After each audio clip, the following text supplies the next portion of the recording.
I am whatever you say I am. If I wasn't, then why would you say I am? In the paper, the news, every day I am. Radio won't even play my jam. Eminem, the way I am.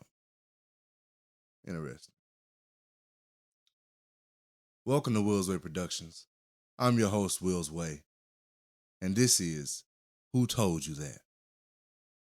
Today we will challenge the lies, speak truth, and rebuild what life or people have tried to tear down. When you really look at it, Eminem's words cut deep. That feeling of being judged, talked about, and reduced to rumors that have nothing to do with your real self.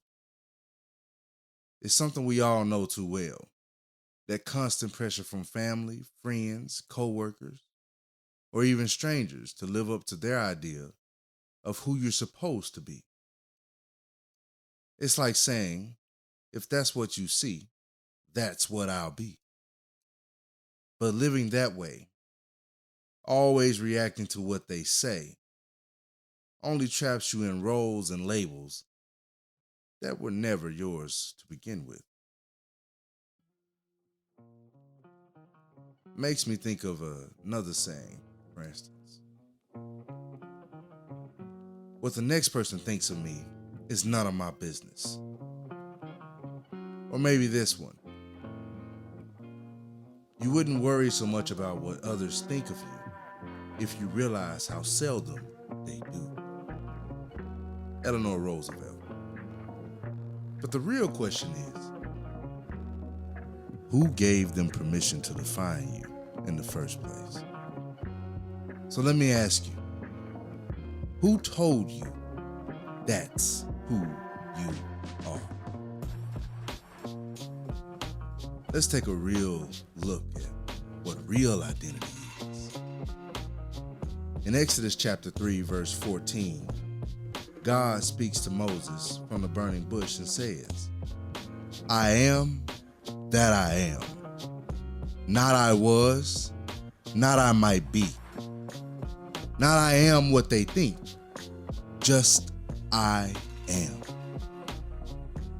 See, God doesn't need anyone to define him. He's the one who defines everything else. And here's the powerful truth. That same I am who spoke to Moses is the one who created you and gave you a name, a purpose, and an identity.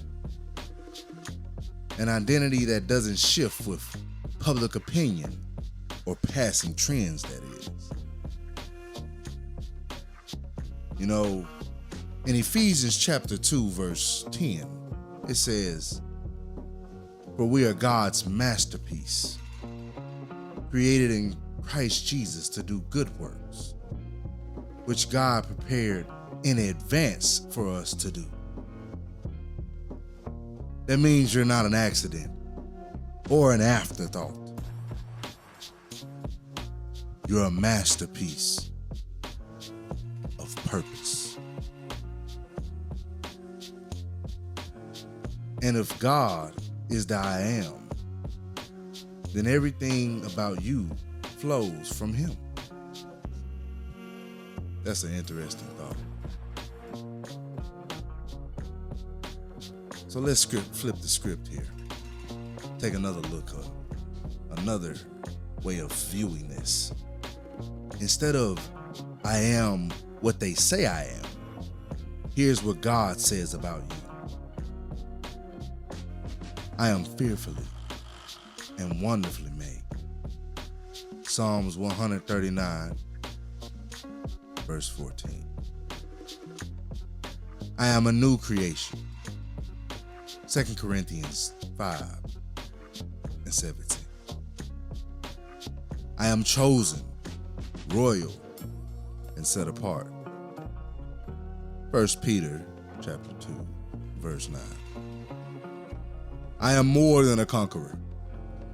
Romans 8:37.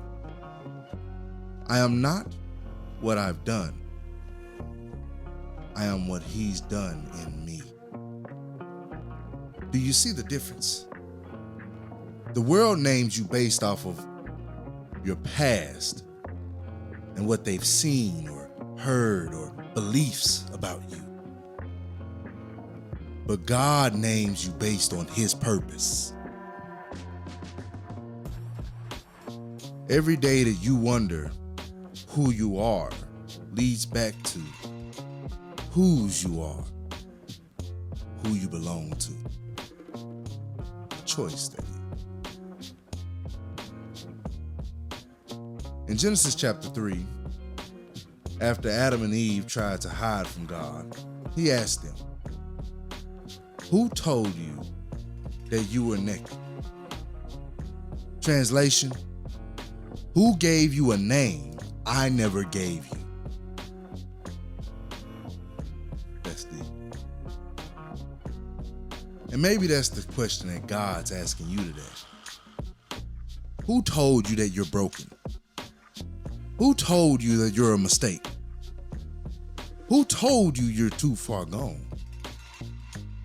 It wasn't Him.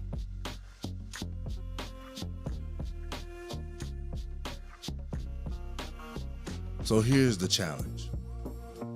Stop living under what they say or what they've said and start living under what I am says.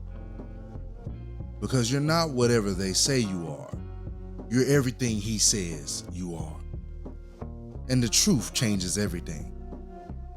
See, Eminem said, I am whatever you say I am.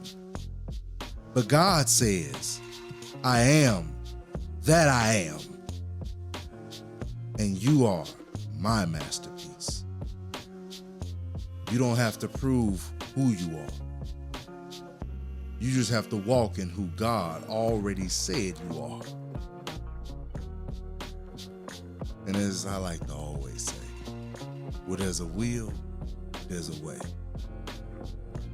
Until next time, thank you for listening. And walk boldly, speak truth, and live free.